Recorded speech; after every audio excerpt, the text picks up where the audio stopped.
Buenas noches, bienvenidos. Esto es Zona Franca. Yo soy Daniel Pacheco. En medio de este ambiente tenso con el que termina la semana, un ambiente triste que vive el país, hoy viernes queremos ponerlos a pensar en otros problemas. Arrancamos entonces con este programa una serie de 3 programas sobre preguntas más existenciales, incluso que lo que estamos viviendo ahora mismo en Colombia. Puesto de manera simple, queremos hablar de la pregunta ¿de dónde salió todo? ¿Cuál es el origen? El del universo, el de la vida y el de los seres humanos. Hoy arrancamos entonces con un programa pensado solamente acerca del origen del universo. En el origen del universo está realmente todo, además. Esta es una pregunta en últimas acerca de cómo sucedió esa cosa incomprensible. La pregunta que le ha sacudido la cabeza a hombres y mujeres desde que somos humanos. ¿Cómo de la nada surgió todo lo que hay? ¿Cómo de la nada surgió algo? El comienzo. Por eso los libros más antiguos, los más antiguos de nuestra historia, como el Antiguo Testamento, empiezan respondiendo precisamente esta pregunta. Y aquí cito el primer verso del Antiguo Testamento. En el principio creó Dios los cielos y la tierra estaba desordenada y vacía, y las tinieblas estaban sobre la faz del abismo. Y dijo Dios, sea la luz, y fue la luz. Muy bonito el Antiguo Testamento. Los primeros filósofos griegos también empezaron por acá, por esta pregunta. Heráclito, definitivamente mi presocrático preferido, por ejemplo, lo dice así, abro comillas. Este mundo, el mismo para todos, no lo hizo ninguno de los dioses ni de los hombres, sino que ha sido eternamente, es y será un fuego eternamente viviente, que se enciende según su medida y se apaga según su medida. Cierro comillas. El mundo de Heráclito de fuego, en cambio, un mundo que comparte una misma sustancia, que se transforma continuamente, tiene un parecido enorme con las teorías científicas actuales, a pesar de haber sido pensado hace más de 2.500 millones de años. Más allá de esas primeras aproximaciones, solo hasta hace más o menos medio siglo tenemos los humanos una teoría científica comprensiva del origen del mundo, la teoría del Big Bang, del gran estallido. Más allá de intuiciones, de creencias y de religiones, hoy los seres humanos tenemos una teoría científicamente bien armada, bien amarrada de cómo surgió todo. Hoy les vamos a tratar de explicar esta teoría. ¿Qué había antes de eso? Ahí, por ahora, creo yo, se agota la ciencia y empieza el terreno de los dioses. Yo, personalmente, me quedo con el fuego eterno de Heráclito. Aquí arranca Zona Franca.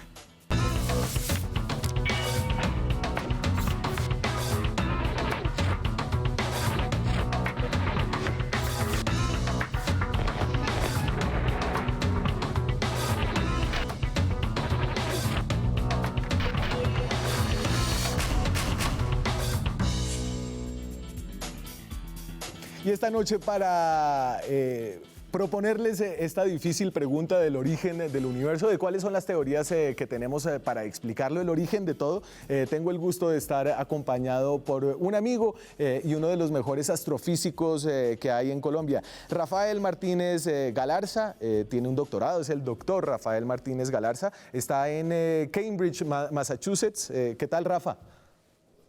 Buenas noches, Daniel, y muchísimas gracias por invitarme a su programa. Muy rico saludarlo en la distancia. Rafael es astrofísico, trabaja en el Centro Astrofísico de Harvard y Smithsonian, y dentro de ese centro es uno de los científicos del Centro Chandra de Rayos X. Chandra es un telescopio que está flotando por ahí en el espacio que capta rayos X, ¿cierto? Envía y le devuelven rayos X. Correcto, Daniel. Es un telescopio que aquí lo tengo, de aquí a mis espaldas está Chandra. Es un telescopio que puso NASA en el espacio hace 21 años para observar el universo en una frecuencia particular de la luz, la frecuencia de los rayos X, los mismos rayos que usamos para ir al doctor a que nos miren los huesos. Ese mismo tipo de radiación se utiliza para estudiar el universo. Y en particular los rayos X nos dicen muchísimo sobre los fenómenos más energéticos que hay en el universo. Por ejemplo, la explosión de una estrella al llegar al final de su vida o la colisión de 2 agujeros negros. Eso es lo que observamos. Y entonces, usted es uno de los científicos que recoge, que está ahí en un laboratorio o en, no sé, en un computador, le llega por correo el correo de Chandra diciéndole estos son los datos de hoy. Pues ahorita estamos todos desde la casa, obviamente, pero sí, los datos de Chandra nos llegan por ondas electromagnéticas a grandes antenas en la Tierra distribuidos aquí al centro de ciencia de Chandra que está en Cambridge, en predios de la Universidad de Harvard.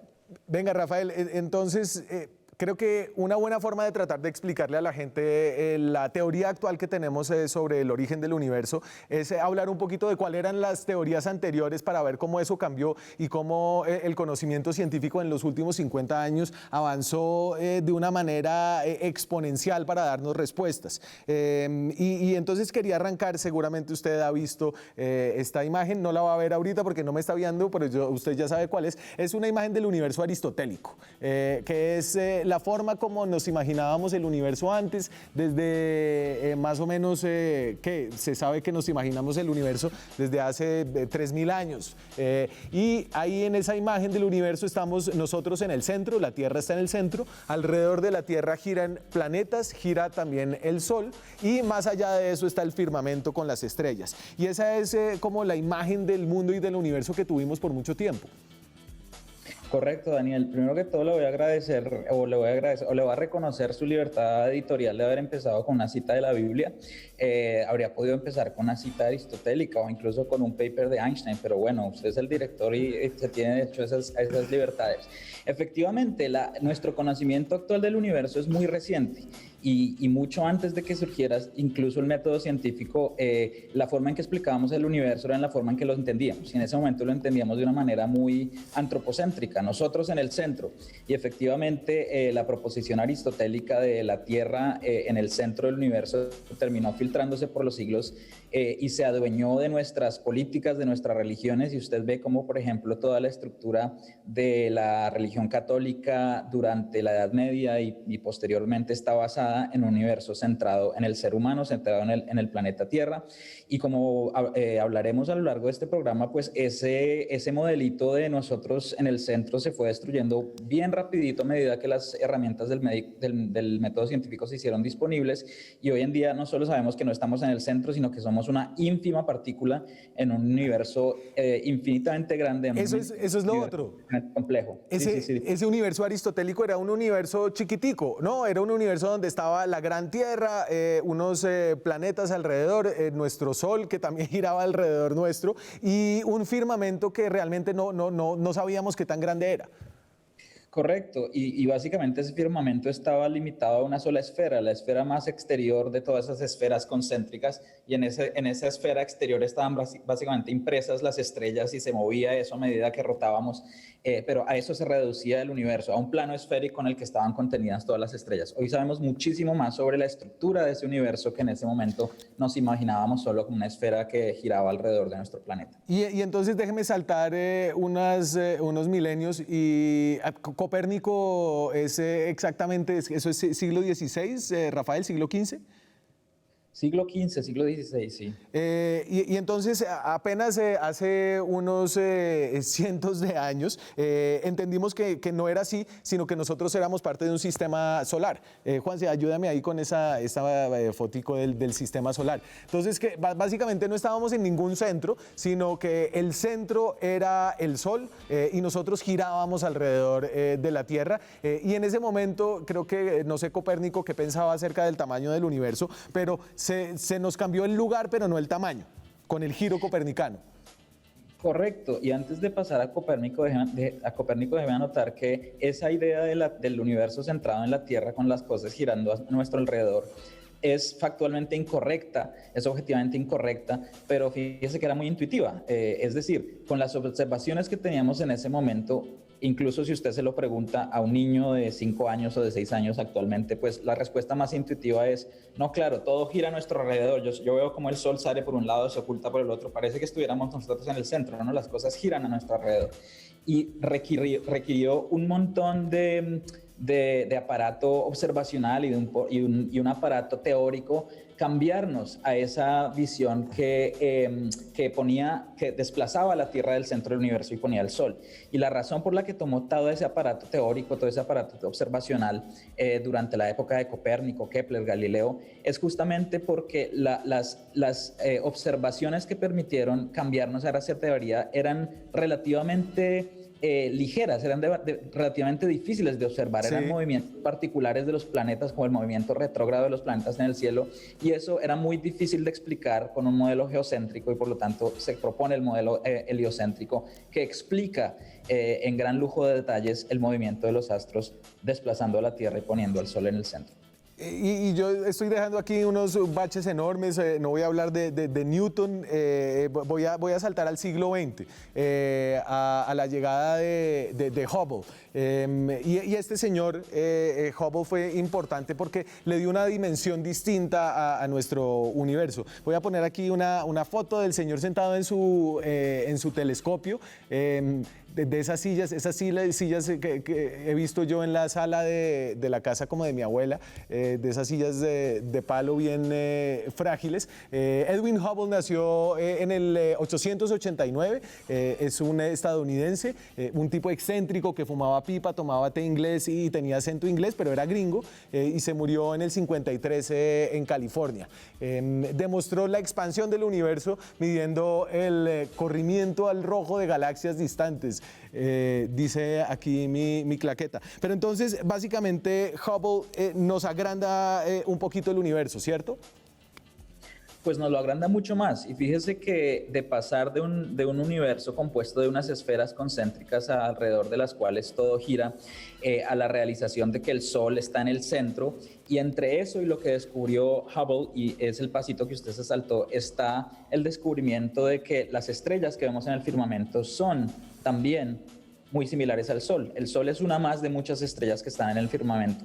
Y ese descubrimiento, o ese primer momento en que la humanidad se da cuenta en que las estrellas son soles que están simplemente más distantes que nuestro Sol, es un momento importante en la evolución. Sin embargo, además de las estrellas, a medida, fíjese usted relativamente poco después de Copérnico, Galileo usa el telescopio, que es un instrumento que se había utilizado hasta ese momento solo con fines bélicos, para observar qué tan lejos estaba el enemigo o la flota enemiga en el mar.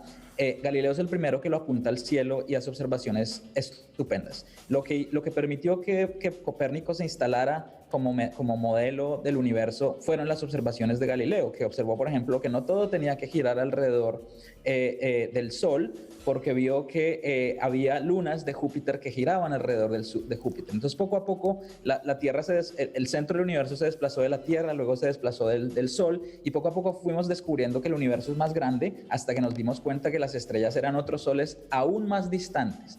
Pero además de las estrellas, los telescopios nos dejaron ver como nebulosas, galaxias, Sí. cosas que en ese momento no sabíamos bien qué entendían, y Hubble fue el que nos hizo entender muy bien de qué se trataba este asunto. A mí me gusta, Juanse, ayúdame ahí con la Vía Láctea. La Vía Láctea, si uno se sabe la teoría, es bastante fácil de observar, ¿cierto? ¿No? Entonces, una noche estrellada, sin nubes, y uno sigue viendo como una parte lechosa, una franja lechosa en el cielo. Y es porque está uno metido dentro de esa Vía Láctea, y piensen que la Vía Láctea es como un pancake. Y entonces, cuando ustedes miran hacia los lados del pancake, pues hay menos estrellas, pero si miran hacia el interior del pancake, en ese sentido, o una oblea, o una arepa, como quieran, hay más arepas, ¿cierto? Entonces esa es como la parte lechosa de la Vía Láctea. Y se llama la Vía Láctea justamente porque los griegos pensaban que era leche que había salido del seno de Hera, amamantando a su hijo Zeus. Y efectivamente la visión de la Vía Láctea nos ayudó a darnos una perspectiva nueva sobre dónde estábamos. Era evidente que hacíamos parte de una estructura de estrellas que era grande, y que estábamos en el plano de esa estructura, puesto que la veíamos solo como una franja en el cielo.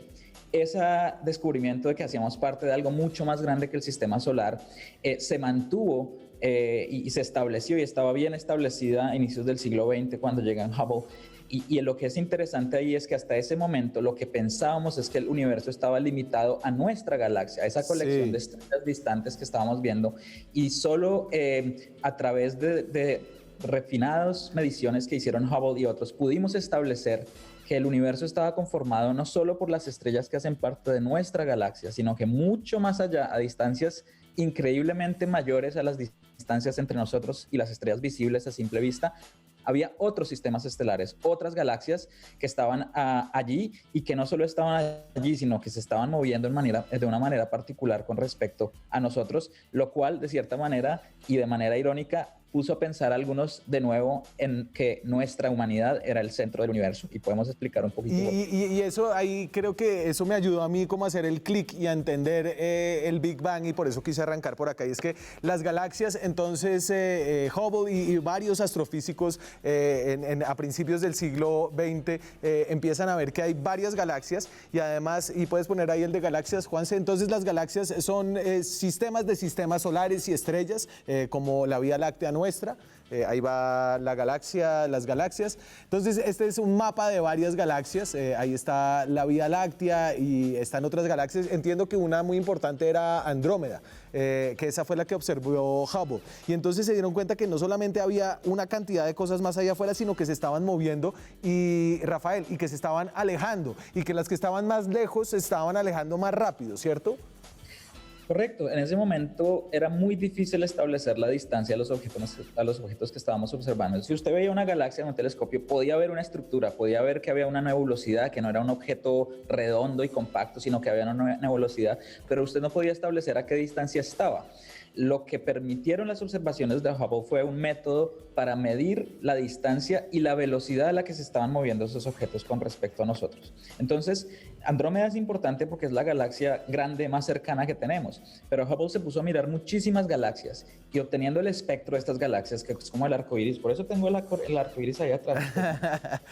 Cómo sacarle el arco iris de la luz, y usando una técnica de espectroscopía se podía medir exactamente no solo la distancia, sino la velocidad a que, dependiendo de cómo se movía ese espectro, qué tan rápido se está moviendo. Y efectivamente, como usted dice, Hubble se dio cuenta, como ya lo había propuesto anteriormente, basado en las teorías de Einstein, porque es que también nos estamos saltando a Einstein. Un sacerdote católico, Georges Lemaitre, de belga, había propuesto que las ecuaciones de Einstein eran compatibles con un universo en movimiento, y lo que Hubble descubrió es que las mediciones indicaban que todas las galaxias, en la dirección en que miráramos, se estaban alejando de nosotros. Si usted mira en todos los lados y todo se está alejando de usted, pues usted tiene la tendencia a pensar que usted, en realidad, como pensaba Aristóteles, está en el centro del universo. Sí. Pero en realidad eso no es lo que pasa. Lo que pasa es que hay un efecto geométrico de un universo que está en expansión. Para imaginárselo puede pensar usted... Pero espérese, porque es que es clave eso de que el universo está en expansión, porque si está en expansión, es decir, si se está alejando y usted se devuelve en el tiempo, entonces lo que le dice es que el principio del tiempo, digamos, inicia con una gran concentración de todo. Correcto, correcto. Y fíjese que el hecho de que las cosas se estén alejando de todo antes de ir a devolver la película no implica que estemos en el centro. Si usted coge un globo, una bomba de aire, y antes de inflarla le pinta puntitos distribuidos por todas partes, después la infla, usted, sin importar en el momento en el puntico en el que se pare, usted va a ver que a medida que la infla, todos los puntitos se alejan de usted sin importar dónde esté parado. No importa dónde estemos parados en el universo, todo parece alejarse de nosotros, y eso es un efecto de la expansión del universo. Ese fue el gran descubrimiento de Hubble, y efectivamente fue poco el tiempo que pasó antes de que la gente dijera, bueno, entonces si el universo se está expandiendo, entonces vamos a devolver la película, y eso implica que un universo cada vez más pequeño, hasta que está confinado en un solo punto, en una singularidad, en un único punto de materia y densidad infinita. Y ese concepto de ese único punto inicial de materia y densidad infinita es lo que hoy conocemos como la teoría del Big Bang. Perfecto, y esto es un momento perfecto para hacer una primera pausa. En los próximos segmentos nos va a acompañar en esta conversación con Rafael Martínez, otra astrofísica colombiana, para entender cómo comenzó todo eso y cuáles fueron los procesos que dieron vida a la materia, a todo lo que hay hoy. Ya volvemos.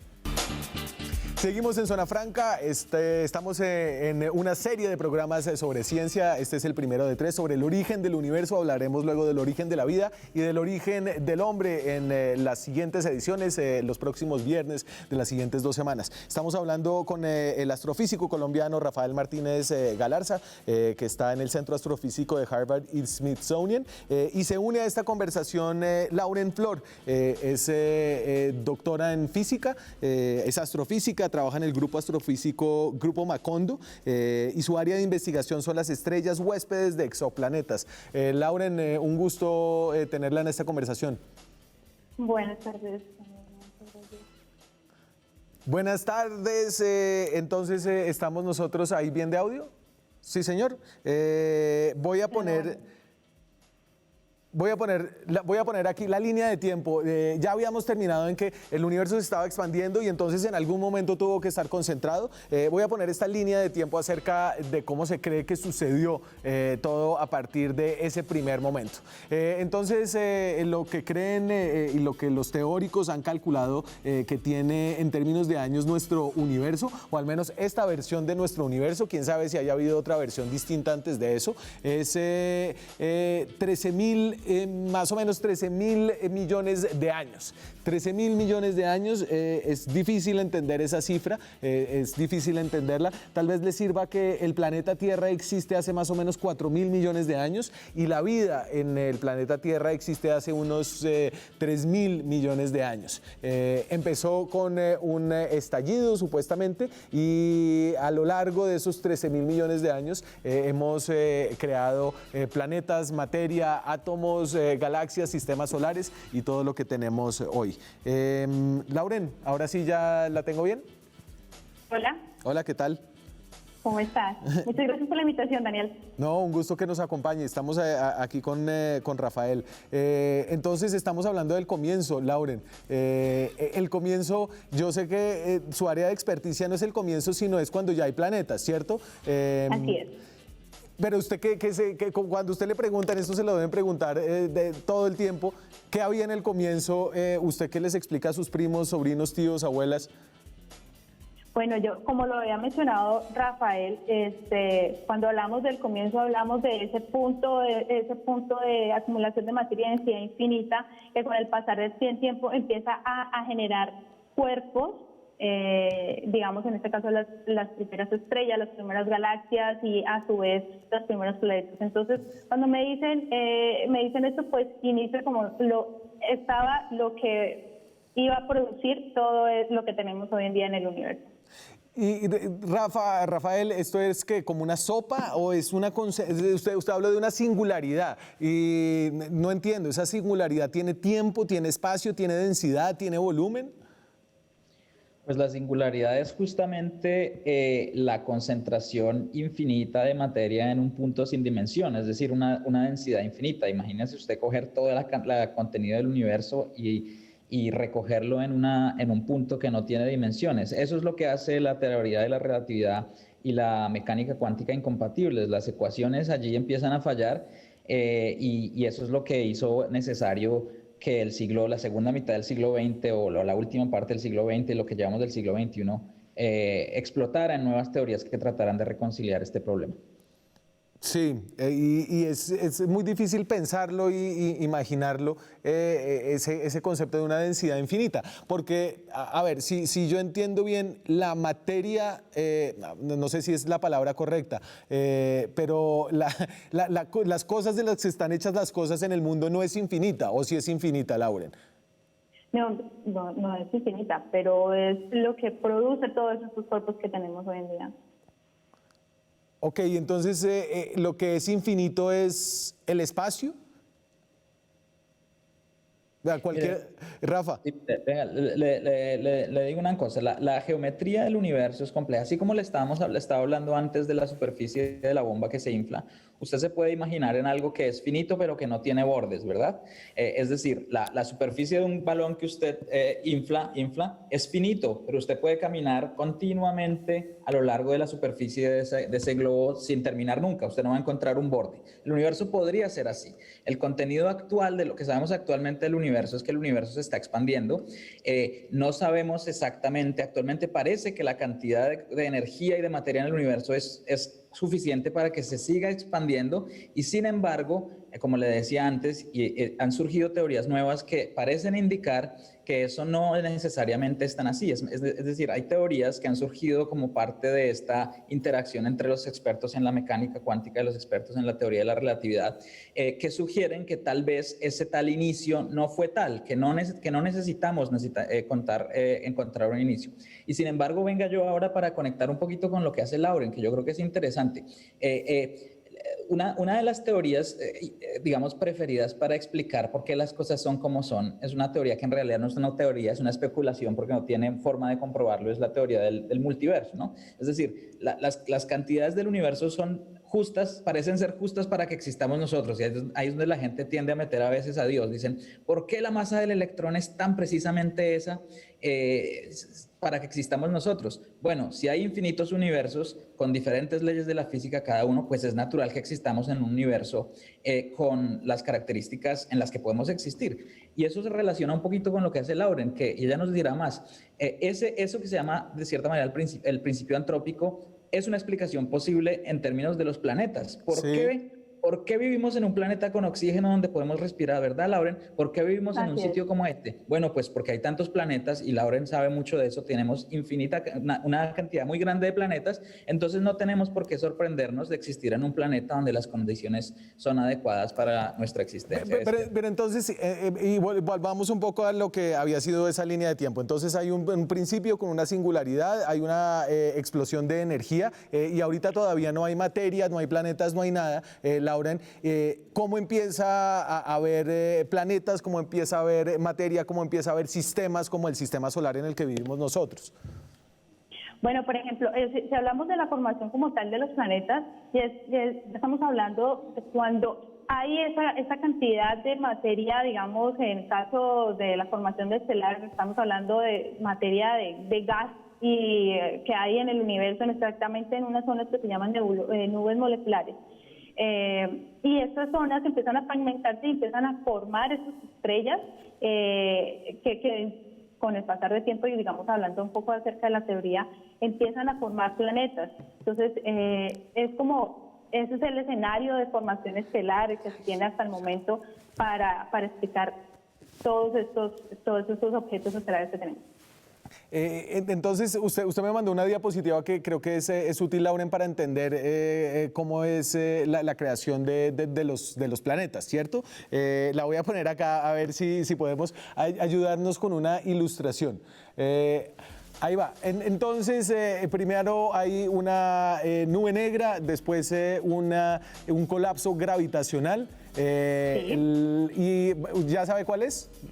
Sí, ya la tengo. Hágale. Entonces, mira, hablamos de esas nubes moleculares, que son esas nubes que están compuestas de gas y de polvo, que digamos habría las partes de esa nube oscura. Entonces, luego, ¿qué pasa? Esa nube muy grande se fragmenta en diferentes pedacitos, y esos pedacitos empiezan a producir o a tener un colapso gravitacional.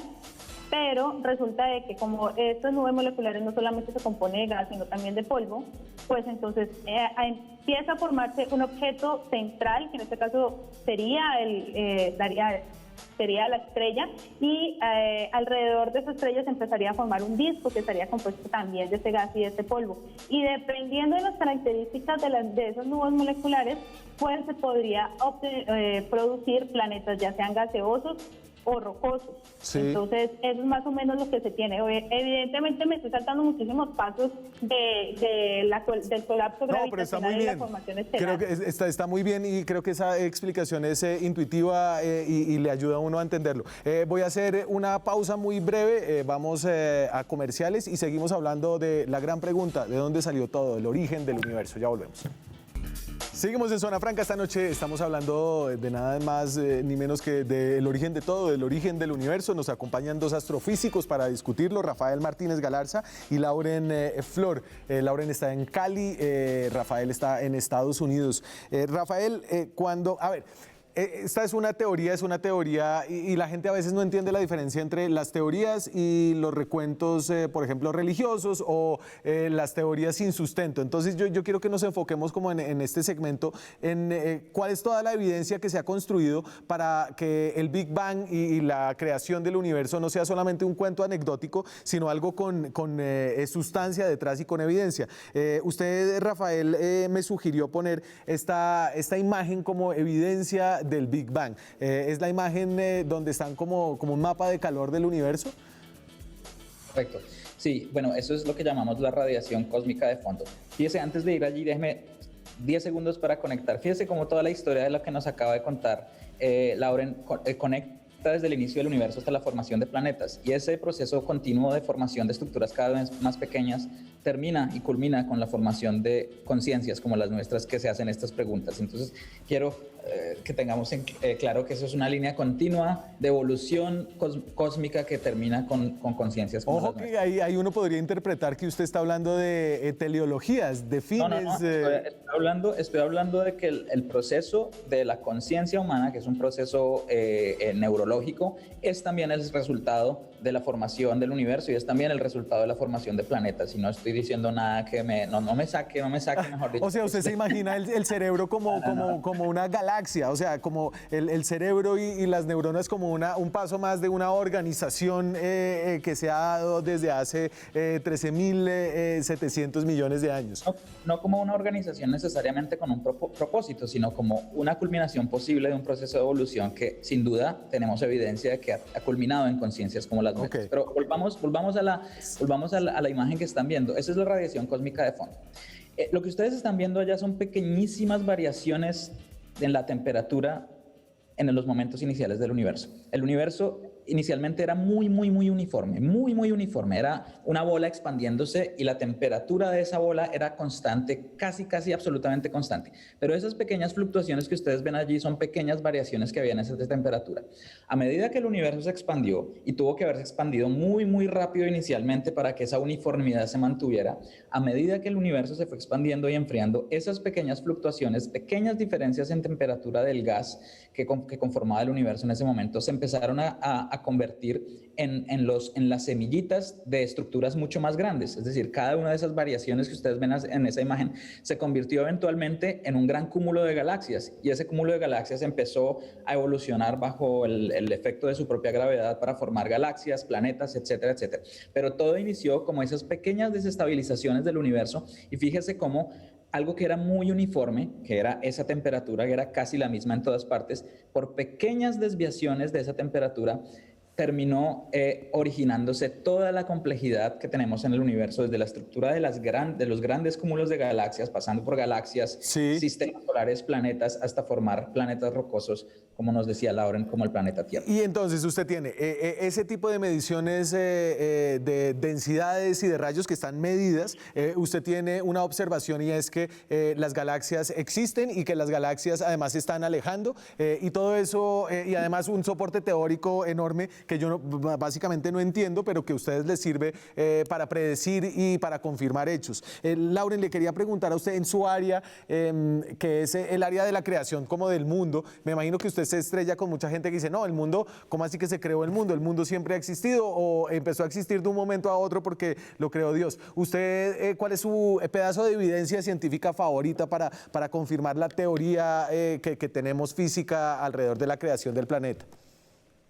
Pues yo creo que una de las evidencias interesantes es exactamente el momento en que se encontraron los exoplanetas. O sea, tan solo el hecho de no darnos cuenta que nosotros como sistema solar o sistema planetario no éramos el único en toda nuestra galaxia, sino que habían otros tipos de exoplanetas con otras características totalmente diferentes, pues da pie a que realmente, aunque hay una teoría, pero que busca explicar cada vez más cada uno de estos tipos de planetas, pues realmente hay que pasar por procesos que no son generales. O sea, por lo menos hay algunos sistemas planetarios que se han encontrado que son planetas del tamaño de Júpiter a distancias incluso más pequeñas de lo que se encuentra Mercurio, el Sol.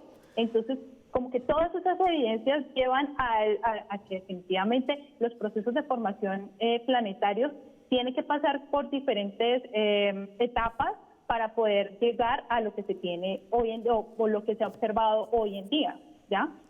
Yo creo que eso es una parte importante, incluso como para completar lo que vimos en el segmento anterior, es importante que cuando hablamos de la formación de las primeras estrellas, estamos hablando de esas estrellas que se formaron a partir del hidrógeno y el helio que estaba en el universo. Entonces, y que empieza todo ese proceso que mencionaba Rafael, que da pie a la formación no solamente de las estrellas, sino también de los planetas, de las galaxias y todo lo que conocemos. Rafael, Lauren, voy a hacer mi último corte comercial. Cuando terminemos el programa en el último segmento, les pregunto de qué había antes de todo eso y que hablemos un poquito del bache que aún queda para la ciencia, para una explicación total del origen de todo. Ya volvemos. Un aire fresco esta noche de viernes, una pregunta muy amplia: ¿cuál es el origen de todo? ¿Cuál es el origen del universo? Hablamos con dos astrofísicos al respecto. Y entonces creo que hay un soporte teórico muy bueno y si uno le gusta esto, es entendible. Creo que es entendible para cualquiera que tenga un entrenamiento básico de bachillerato en física, química, pero el Big Bang sí deja la pregunta abierta de qué había pasado antes, Rafael. Y usted tocó en eso un poquito cuando hablaba de la teoría de las oscilaciones. Correcto, Daniel. Pues evidentemente la cantidad de conocimiento que nos falta por adquirir es infinitamente más grande que el conocimiento que tenemos.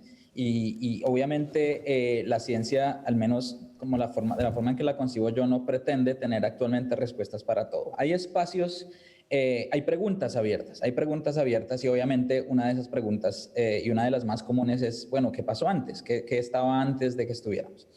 Para mí esa es una pregunta sobre todo filosófica, más que científica en este momento. Tenemos formas de explicar lo que ha pasado hasta cierto momento en el pasado del universo, que es los momentos inmediatamente posteriores al Big Bang, y tenemos teorías que están siendo construidas actualmente que están probando explicar qué pasó después. Lo que pasa es que hablar de antes y después en términos de la teoría de Einstein es complicado, porque de acuerdo a la teoría de Einstein, el tiempo no es sino una componente más, una dimensión más del espacio-tiempo, y por lo tanto es una dimensión que inició también con el Big Bang. Entonces, hablar de lo que pasó antes del Big Bang es equivalente a decir, bueno, ¿y qué hay más al sur del Polo Sur o qué hay más al norte del Polo Norte? No hay, no existe, no está definido el concepto de antes del Big Bang. Por lo tanto, a lo que nos tenemos que referir es a lo que produjo el Big Bang. Y algunos creen que el Big Bang, como una singularidad de la que hablábamos antes, no es necesaria, justamente porque cuando el universo está lo suficientemente compacto, la teoría cuántica y la teoría de la relatividad general de Einstein entran en conflicto y necesitamos una solución. Una posible solución es que el universo nunca se condensó tantísimo para llegar a ser un solo punto, sino que en el momento en que se condensa hasta una densidad determinada, los efectos cuánticos empiezan a tener efecto y eso impide que se siga expandiendo, lo que hace que vuelva a expandirse. Esta teoría de una especie de universo oscilante es una posible explicación a un universo eterno. Había sido desechada por muchos años, pero está comenzando a ser reciclada debido a evidencia reciente. Eterno, pero no estático, que es una de las claves frente a lo que pensábamos antes. Pensábamos que el universo había sido creado en algún momento y siempre se había quedado igual. Esto es bonita y me recuerda a Heráclito, porque hay cambio y hay fuego constante. Lauren, y usted que es experta en planetas, mi productor no me perdonaría si no le pregunto a usted ¿qué nos dice eso acerca de la posibilidad de vida y de vida inteligente en otros lugares del universo? Bueno, cuando nosotros hablamos, en astronomía planetaria, cuando hablamos de zonas habitables o planetas que se encuentran en zonas habitables, no estamos hablando exactamente de planetas donde hay seres humanos o seres allí. Estamos hablando de una zona que es establecida a partir de las características de la estrella, es decir, a partir de las características de la estrella y en donde el agua podría existir en estado líquido. Por ejemplo, en el caso del sistema solar, la Tierra se encuentra en esa zona de habitabilidad establecida por las características del Sol. Pero si es una estrella más fría que el Sol, pues esta zona de habitabilidad va a estar más cerca y si es más caliente, pues la zona va a estar más lejana. Hasta el momento no se ha encontrado, pero tenemos que tener en cuenta de que cuando hablamos del concepto de vida, no solamente estamos hablando de nosotros como seres humanos, sino que también hay microorganismos. Claro. que es muy importante a la hora de hablar de si hay vida en otros planetas, porque estamos hablando también de, por ejemplo, de los extremófilos, que son estos cuerpitos que los estudian sobre todo en el área de la astrobiología. Pero y entonces, si hay muchos planetas, es decir, hay muchos planetas más que se han observado que tienen esas características o que podrían tener unas características donde la vida sería posible, Lauren. Sí, hasta el momento sí se han encontrado planetas que están en estas zonas de habitabilidad, pero que son totalmente diferentes. Por lo menos hasta el momento hay alrededor de 4.300, más de 4.300 exoplanetas orbitando alrededor de otras estrellas. No exactamente una estrella y un planeta, porque hay diferentes tipos de sistemas planetarios, pero sí se han encontrado algunos en donde con las características de la estrella hay por lo menos un planeta que está en esta zona de habitabilidad. Pero también tenemos que tener en cuenta otra cosa, Daniel, y es la distancia a la que se encuentran estas estrellas. La estrella más cercana de nosotros es Próxima Centauri, que realmente es cercana entre comillas. Entonces, a la hora de pensar a eso también podemos incluso cuando hablamos de vida en otros planetas también, yo creo que a muchos se nos tiene la idea de no viajar a otro planeta, pero también tenemos que tener en cuenta el caso de los viajes interestelares, que es algo muy complicado hasta el momento. Y Rafael, usted acerca de esa pregunta, creo que todo astrofísico se la ha hecho de manera muy seria, ¿no? ¿Cuál pregunta, Daniel? La de la vida en otro lugar. Bueno, sí, por ahora no tenemos evidencia, es que eso es lo duro, la pared con la que uno se tropieza cada rato en ciencia, por más que uno tenga deseos y ensueños, es la evidencia. Y hasta el momento, a pesar de que gracias al campo en el que está, por ejemplo, Lauren, que ha descubierto exoplanetas y posibles lugares donde la vida podría surgir en otros lugares, por el momento no tenemos ninguna evidencia de que haya vida en otro lugar que no sea la Tierra. Tenemos indicios de que planetas como el nuestro o parecidos al nuestro podrían formarse y cada vez la evidencia, como puede confirmar Lauren, es mayor de que sistemas solares los hay de muchos tipos, pero entre esos muchos tipos probablemente existan sistemas solares como este, con planetas en la zona habitable, como el planeta Tierra, pero desafortunadamente hasta el momento la vida que está en la Tierra es el único ejemplo que tenemos para construir una teoría de la vida y tampoco tenemos evidencia de que exista ningún tipo de vida. Eso podría cambiar en los próximos años cuando los telescopios que están siendo ensamblados en este momento puedan empezar a tomar espectros de las atmósferas de esos planetas que estudia Lauren y podamos tratar de determinar qué componentes químicos existen en esas atmósferas y si están asociados con la vida. Y Lauren, esta pregunta un poco creo que daña las fantasías de personas que están esperando que en cualquier momento seamos abordados por una vida inteligente que pueda resolver muchos de nuestros problemas, pero si la hubiera, si existiera una vida inteligente, con los supuestos de cómo funciona la física hoy en día y del tiempo que se toma para viajar a el exoplaneta habitable más cercano, ¿sería posible que alguien nos visitara, digamos, con lo que conocemos hoy, a no ser de que haya una manera de viajar a la velocidad de la luz más rápida que la velocidad de la luz? Bueno, pues imagínate que la estrella más cercana es lo que te voy a mencionar, es Próxima Centauri. Para poder llegar ahí, si viajáramos a la velocidad de la luz, nos demoraríamos 4 años. Hasta el momento las misiones que tenemos incluso están saliendo un poco del sistema solar, ni siquiera en las fronteras. Entonces, pensar en eso, porque tendría que tener una tecnología muchísimo mayor a lo que tenemos hoy en día, pero como dice Rafael, no hay evidencia acerca de eso. En la parte de planetaria siempre es como, bueno, en todos los campos, pero desde mi punto de vista en la parte planetaria también hay muchas preguntas que incluso faltan por responder y que seguramente en algunos años van a responder. Y también voy a tomar un momento como para mencionar ahorita que hablaban acerca de la historia. Hay muchas mujeres también que estuvieron ahí incluidas en todos estos avances. Incluso puedo mencionar ahora que es muy importante, que es Hipatia de Alejandría, que ella incluso hablaba acerca de las órbitas elípticas. El problema es que, claro, hubo quemaron la Biblioteca de Alejandría y todos los trabajos en ella se perdieron, pero sí existieron muchas mujeres que estuvieron ahí. La señora Payne. Rafa, ¿cómo se llamaba la señora Payne? ¿La de los átomos? ¿A cuál se refiere? ¿Cecilia Payne, astrofísica? Tal vez que hizo estudios sobre espectroscopía de las estrellas. Sí, aquí en el CFA en Harvard hubo varias mujeres que hicieron aportes fundamentales a la teoría estelar y, como menciona Lauren, también a lo largo de la historia, muchas que han sido desafortunadamente, no han recibido el crédito que merecen. Y finalmente todas estas teorías, y esta es una pregunta que es opcional, pero ¿interfieren con la idea de Dios? A ver, yo le digo, yo lo veo así, Daniel. Yo no veo por qué tenemos que poner a competir a la ciencia y la religión a responder el mismo tipo de preguntas. Yo creo que la ciencia y la religión responden a necesidades diferentes de nuestra existencia. Yo creo que la ciencia está relacionada con todo aquello de lo que podemos producir evidencia, y hay preguntas de tipo ético, de tipo, digamos, religioso, que la ciencia no nos puede responder porque es una cuestión personal.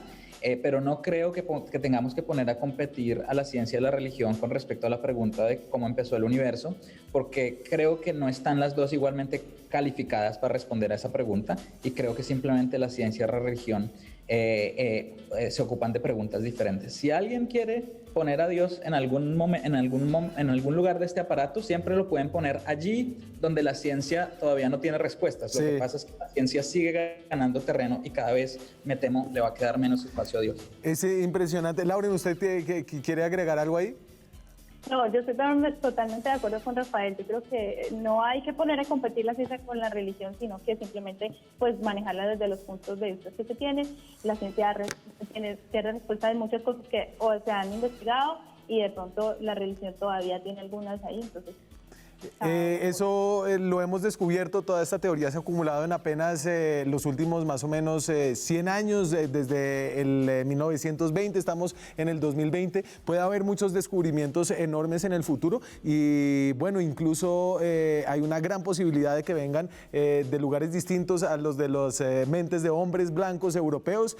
Incluso tenemos colombianos y colombianas que están pensando acerca del origen del universo. Muchas gracias a ambos por compartir sus ideas, sus investigaciones, y por haber estado con nosotros esta noche en Zona Franca. Gracias a usted, Daniel, y un saludo a la audiencia, a Lauren, por haber compartido este momento tan interesante, y ojalá que las cosas mejoren en Colombia, porque creo que antes de ocuparnos del universo tenemos que ocuparnos de que las cosas estén mejor en Colombia. Claro que sí. Para la realidad colombiana volveremos nosotros la próxima semana. Tendremos más debate, más periodismo y más opinión, y volvemos al tema de la triste y terrible violencia policial que ocurrió esta semana en nuestra capital. Nos vemos.